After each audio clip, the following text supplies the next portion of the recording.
আজকের বানিয়ে দেখাবো সজনে ফুলের এক রেসিপি। তো চলুন দেরি না করে পুরো ভিডিওটি দেখার অনুরোধ রইল। আর আমার এই চ্যানেলে সবাইকে স্বাগত। নমস্কার, এই চ্যানেলে সবাইকে স্বাগত জানিয়ে পুরো ভিডিওটি শুরু করছি। আর এই চ্যানেলে যদি কোনো নতুন হয়ে থাকেন তো প্লিজ চ্যানেলটা সাবস্ক্রাইব এবং ফেসবুক থেকে দেখে থাকলে অবশ্যই ফলো করে পাশে থাকার অনুরোধ রইল। তো চলুন এই সজনে ফুলের কি রেসিপি বানাই আপনারা প্রথম থেকে শেষ পর্যন্ত দেখতে থাকুন। আমি নিয়েছি 250 গ্রাম সজনে ফুল। সজনে ফুলগুলো আমি একটা বয়েলে করে রেখে দিচ্ছি। এখন যেহেতু প্রচুর সজনে ফুল পাওয়া যায় সেই জন্য এই গুণে সমৃদ্ধ এই সজনে ফুলের রেসিপি কিন্তু আপনারা বাড়িতে তৈরি করে নিতে পারেন।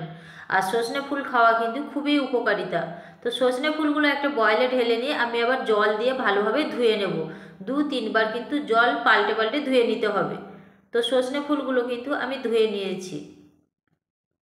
সজনে ফুলগুলো ধুয়ে পরিষ্কার করে নিয়েছি। এবার বয়েলের মধ্যে আমি একে একে সমস্ত উপকরণ দিয়ে দেবো। এখানে দেখুন মসুর ডাল আমি 2-3 ঘন্টার জন্য ভিজিয়ে রেখেছিলাম। আমি এইবার ব্লেন্ড করে নেব। তো এই পকোড়া, সজনে ফুলের পকোড়া কিন্তু মসুর ডাল দিয়ে বানালে খেতে খুবই টেস্টি হয়।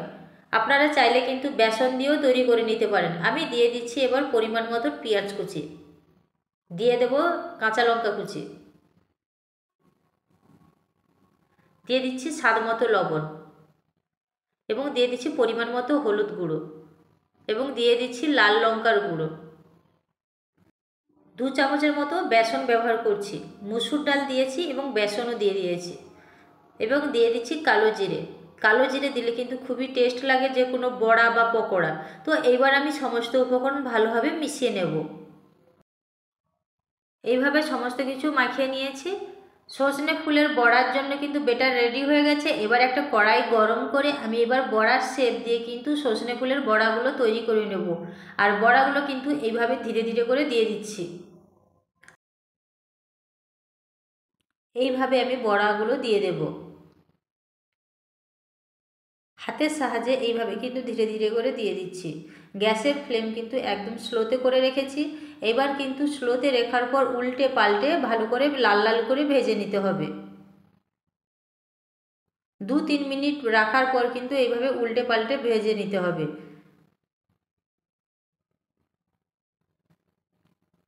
এইভাবে সজনে ফুলের বড়াগুলো তৈরি করে নেব। এইভাবে উল্টে পাল্টে লাল লাল করে কিন্তু ভেজে নিতে হবে।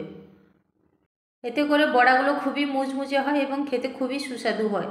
একটা হাতার সাহায্যে ভালোভাবে চাপ দিয়ে কিন্তু এই বড়াগুলো ভেজে নেব। বড়াগুলো ভাজা হয়ে গেছে, এইবার একটা প্লেটে তুলে নিচ্ছি। তো আমি সেম একইভাবে কিন্তু আরও যে বাকি বড়াগুলো তৈরি করতে বাকি ছিল আমি ভেজে নেব। গ্যাসের ফ্লেম স্লোতে রেখে কিন্তু উল্টে পাল্টে ভালোভাবে লাল লাল করে ভেজে নিতে হবে। আর এখন যেহেতু সজনে ফুল পাওয়া যাচ্ছে সেই জন্য সজনে ফুল দিয়ে কিন্তু খুব সহজে এই বড়া তৈরি করে নিতে পারেন, যা গরম ভাতে খেতে খুবই ভালো লাগে। তো দেখুন বড়াগুলো কিন্তু সমস্ত বড়াগুলো এই একইভাবে কিন্তু ভেজে নিয়েছি। এবার একটি প্লেটে আমি পরিবেশন করে দেখাচ্ছি। গরম গরম ভাতের সঙ্গে কিন্তু দুপুরে বা রাত্রে কিন্তু এই বড়ার ডালের সঙ্গে খেয়ে নিতে পারেন। তো বন্ধুরা, এই রেসিপিটি যদি ভালো লেগে থাকে অবশ্যই লাইক করবেন এবং কমেন্ট করে জানাবেন কেমন হয়েছে। আর আমার এই চ্যানেলে যদি কোনো নতুন বন্ধু হয়ে থাকেন অবশ্যই ফেসবুক থেকে দেখলে অবশ্যই ফলো করবেন এবং যদি ইউটিউব থেকে দেখে থাকেন অবশ্যই চ্যানেলটা সাবস্ক্রাইব করে পাশে থাকবেন এবং বেল আইকনটাও প্রেস করে দেবেন। তো দেখুন সুন্দর করে কিন্তু প্লেটে সাজিয়ে নিয়েছি। প্রথম থেকে শেষ পর্যন্ত পুরো ভিডিওটি দেখার জন্য অসংখ্য ধন্যবাদ এবং ভালোবাসা। ট্র্যাডিশনাল এবং ইউনিক রেসিপি দেখার জন্য কিন্তু অবশ্যই আমার পাশে থাকতে হবে। তো আজকের এই পর্যন্ত বন্ধুরা, সবাই ভালো থাকবেন, সুস্থ থাকবেন। আবারও হাজির হয়ে যাব নতুন এক কোনো ভিডিও নিয়ে। ধন্যবাদ।